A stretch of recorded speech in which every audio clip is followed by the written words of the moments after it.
حبیب خدا گفت روزدار دو خرسندی دارد، فرحت عند فطره و فرحت عند لقاء ربه. دو خرسندی دارد. یک خرسندیش همین است که منتظر می شود که کنی ساعتی کشادن روزه بیاید. کی می آید؟ تیزتر ساعت گوییم که 5 دقیقه 6 شود، تیزتر 10 دقیقه 6 شود. گفته خرسندی دارد. وقت طعام می بیند شادی او را چکار می کند؟ فرا می گیرد. این حالت خرسندی شای گفت. دویم خرسندی که روزدار دارد این روز قیامت است، عند لقاء ربی، زمانی که پروردگار جمالش آدمای روزدار را نشان می دهد. آن جمالی که در دنیا ما و شما شب روزان دعا میکنیم که خدایا از جمال جهان آرای خودت ما را با نصیب گردان. انا همون جمال جهان آرای روز قیامت پروردگار برای روزدارا چکار میکند؟ نصیب میگرداند. دو خرسندی ما و شما داریم. حبیب خدا میگوید لکل شیء باب و باب العبادت الصوم. هر یک چیز در دارد، هر یک عبادت برای خودش در دارد، لیکن در تمام عبادت ها این روزه ماه مبارک است. نوم الصائم عبادتون.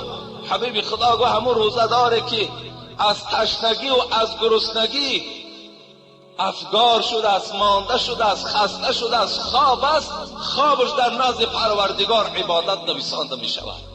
3 ساعت خواب میکنی، 4 ساعت خواب میکنی. تصور کن تو در مسجد نماز خوانده ایستاده ای. برای آدمی روزدار خوابش هم عبادت است.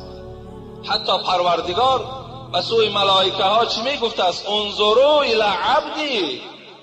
همون بنده ای که شما نخواستین که من در زمین بیافرم، پیدا کنم، نظر به سوی همون بنده کنی.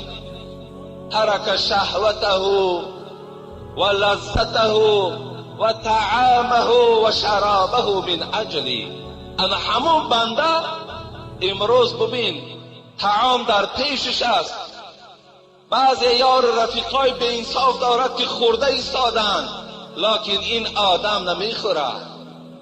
این بنده ای که شما نخواستین آفرینش او را در روی زمین که حتی گفتین وای خون میریزاند، حتی گفتین که وای ناسپاسی تو را میکند ای پروردگار، انا همون بنده را نگاه کنید. طعام در پیشش طعام نمیخورد، شراب در پیشش شراب نمی نوشد، لذت زن دارد، زن جوان دارد، میل به خانه‌داری دارد، لیکن به سوی اون نزدیک نمی شود. از برای چی؟ من اجل. پروردگار میگوید این از خاطر من است. یدع طعامه و شرابه لاجلی. و این خوردن و نوشیدن و لذت و همه اینا به خاطر پروردگارش ترک ساخته است. از این خاطر من ثواب روزدار من خودم مکافات میدم. حبیب خدا حتی گفتن که کل عمل ابن آدم یضاعف. ببین الحسنه بعشر امثالها الى 700 ضعفا. حبیب خدا گفت آدم مسلمان وقتی یک نیکی میکند الله 10 ثواب تا 700 ثواب میدهد، لیکن الله گفت الا الصوم فانه لی و انا اجزی به. مگر ماه رمضان که عدد ندارد، 700 ندارد، بلکه اون فقط عددش پروردگار میداند، ما جزای روزدار میدهیم. خوش بهاتان ای بنده های با انصاف پروردگار که این ماه مبارک شما روزه داشته ایستاده.